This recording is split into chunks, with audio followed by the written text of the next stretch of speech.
Maths का एक बहुत ही इंपॉर्टेंट क्वेश्चन आपको इस तरह से अगर बोले कि 2x² minus 8x plus 6 is equal to 0 है और इसके रूट्स को फाइंड करना है, मतलब कि इसके जीरोस की वैल्यू निकालनी है, वो वैल्यूज फाइंड करनी है जिसको जब मैं इस इक्वेशन में पुट करूं तो मेरा आंसर कितना है, 0 है। तो इस क्वेश्चन को सॉल्व करने की आपको एक नहीं, दो नहीं, हम तीन तीन मेथड सिखाने वाले हैं। बिल्कुल ध्यान से देखते रहिए और बने रहिए इस वीडियो में। सबसे पहली बात की क्वेश्चन जो था वो था 2x² माइनस का 8x plus 6 is equal to 0।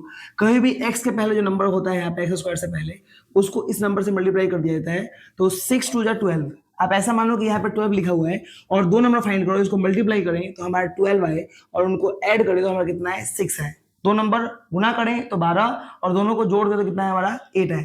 तो आपने बिल्कुल सही पकड़ा, वो आपका होगा 2 और 6, क्योंकि 6 2 जा 12 और 6 और 2 कितना हो जाएगा आपका 8। तो उसी प्रकार से इसको हम सॉल्व करना शुरू करेंगे।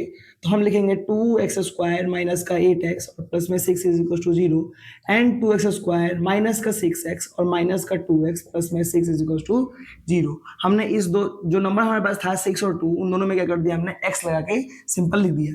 अब देख पा रहे हैं कि माइनस 6x और माइनस का 2x को ऐड करके हमारा सिंपली -8 आ सकता है। अब इन दोनों नंबर में से आपको क्या करना है, 2x कॉमन करना है, क्योंकि 2 और 6 में 2 और 6 का HCF 2 हो सकता है और x² और x का कॉमन x हो सकता है। तो आपको बचेगा एक बार x और माइनस का 3 बचेगा, और यहाँ पे अगर मैं 2 कॉमन कर लूँ तो मेरा बचेगा x माइनस का 3 बचेगा इक्वल टू में 0। अब देखो x माइनस 3 और हमारा ये वाला 2x माइनस 2, ये नंबर हमारा कितना आ गया, इक्वल टू में 0 के बराबर ये आ गया। अब ये वाला x minus 3 is equal to में 0 और इसकी वैल्यू हो जाएगी हमारी 3, और 2x minus 2 is equal to में 0, 2x इज इक्वल टू में 2 और x की वैल्यू 2/2 करते हुए सीधे कितनी आ गई हमारी, 1 आ गई। तो हमारे यहाँ पे दो रूट्स पॉसिबल है, इसके दो जीरो वैल्यूज पॉसिबल है, हमारा 3 और 1। बहुत सारे बच्चों को ये पता नहीं होता है कि हमारा जो ये रूट्स हमने निकाला और जो हमने जीरोस निकाला ये होता क्या है। ये वो वैल्यू है जिसको मैं इस इक्वेशन के अंदर पुट करूं तो मेरा RHS में जो वैल्यू है वो 0 आ जाएगा। आइए आपको हम थोड़ा सा वेरीफाई करके दिखा दे रहे हैं कि कैसे इसको हम लोग वेरीफाई भी कर सकते हैं। जैसे इक्वेशन था आपका 2x² माइनस का 8x और प्लस में 6 इक्वल टू में 0। अब जैसे इसमें हम लोग ये x की वैल्यू पुट करते हैं 3, जहां जहां पे x के बाद अगर मैं x की वैल्यू 3 पुट करूं या फिर 1 पुट करूं तो देखते हैं हमारा आंसर क्या आता है। तो सीधा सीधा 2 इंटू में x की जगह पे क्या लिखेंगे, ये वाला 3 का स्क्वायर माइनस में 8 इंटू 3 और प्लस में 6। अब देखिए 2 इंटू में 3 का स्क्वायर कितना होगा, 9 माइनस का 8 3 24 और प्लस में हमारा 6, 9 2 जा 18 और माइनस का 24 और प्लस में हमारा ये वाला 6। आप सबको पता है कि ये वाला 18 और ये वाला 6 जुड़ जाएगा, 24 हो जाएगा और -24 होते हुए हमारा फाइनल कितना आ गया, आंसर 0 आ गया। उसी प्रकार से जैसे मैंने 3 पुट किया तो मेरा 0 आया, अगर मैं यहाँ पे 1 पुट किया होता इसी इक्वेशन के अंदर तो 2x² माइनस का 8x प्लस 6 इक्वल टू 0 करते और 2 इंटू में 1 का स्क्वायर माइनस में 8 इंटू 1 और प्लस में 6 इक्वल टू 0 होता हमारा। तो 2 इंटू में 1 का स्क्वायर 1 इंटू में 8 और प्लस का 6 और फाइनली 2 माइनस 8 प्लस में 6 और ये वाला 6 और 2 मिलकर कितना हो गया, 8 हो गया और 8 में से 8 कितना आ गया, 0 आ गया। आपके सामने कभी भी अगर इस तरह का क्वाड्रेटिक पॉलिनोमियल देता है और उसको बोलता है फाइंड करने के लिए रूट्स, तो उसके रूट्स तो निकालना ही ऑब्वियसली आपको पता होना चाहिए कि जो आपने रूट्स निकाला ये होता क्या है। ये वो वैल्यूज हैं जिसको मैं उसमें पुट करूं तो सिंपल हमारा आंसर ये आ सकता है। अब जैसे ये छोटा नंबर था और मैंने इसको 2 और 6 की फॉर्म में समझ लिया और इसको इस तरह से फैक्टराइज कर दिया तो इसको बोलते हैं फैक्टराइजेशन मेथड। क्या इसके अलावा और कोई मेथड है, इसको हम लोग सॉल्व करते हैं अपने अगले मेथड में, चलते हैं आगे। इसी क्वेश्चन को सॉल्व करने का एक और तरीका है जिसको बोलते हैं हम लोग क्वाड्रेटिक फॉर्मूला। और इस क्वाड्रेटिक फॉर्मूला का मतलब होता है कि कोई भी आपको क्वाड्रेटिक फॉर्मूला जो होता है वो इस प्रकार से ax² प्लस का bx और प्लस का c इज इक्वल टू 0 की फॉर्म में ये होता है।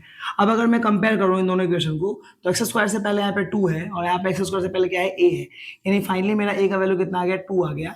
वैसे ही x के पहले क्या है, माइनस का 8 है और यहाँ x के पहले क्या है, b है। तो सिंपल कंपेयर करते हुए आपको क्या करनी है, ए बी सी की वैल्यू क्या करनी है, आपको लिख लेनी है। और जैसे मैंने ये ए बी सी का वैल्यू निकाला तो एक सिंपल चीज होता है हमारा डिस्क्रिमिनेंट डी, और इस डिस्क्रिमिनेंट से हम लोग ये पता कर सकते हैं कि जो इसके रूट्स होंगे वो फाइनली पॉसिबल होंगे या नहीं। जैसे आपने भी 2 नंबर फाइंड किया था वो 2 और 6 वाला, तो वो सोचना ही ना पड़े, हम उसमें डायरेक्टली फाइंड कर सकते हैं कि इसके रूट्स पहले होंगे कि नहीं होंगे। ये पॉसिबिलिटी चेक कर सकते हैं by the help of b² minus 4ac formula की हेल्प से। तो सिंपल b² यानी कि हमारा ये -8 का स्क्वायर करेंगे और माइनस में 4 इंटू ए यानी कि ये वाला 2 और इंटू में ये वाला 6 कर देंगे।